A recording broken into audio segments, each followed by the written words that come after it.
આનંદ મૂર્તિ પરમાત્માનો મહિમા સમજાણો તો પાસે કંઈ કરતાલ સિવાય નહોતું, તો એને આનંદ હતો.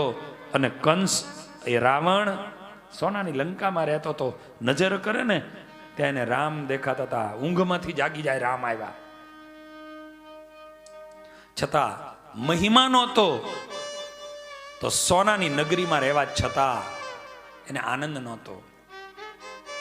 પરમાત્માની મૂર્તિ આનંદકારી છે, અને એટલે પરમાત્માની મૂર્તિના યોગમાં જે આવે એનું જીવન પણ આનંદમય બની જાય. આનંદ એ કોઈ પદાર્થથી મળતી વસ્તુ નથી. આનંદ એ મનની સ્થિતિ છે.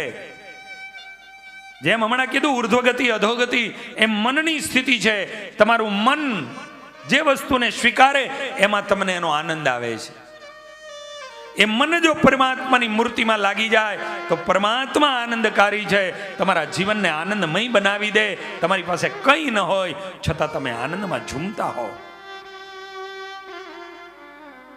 છતાં આનંદમાં ઝૂમતા હો.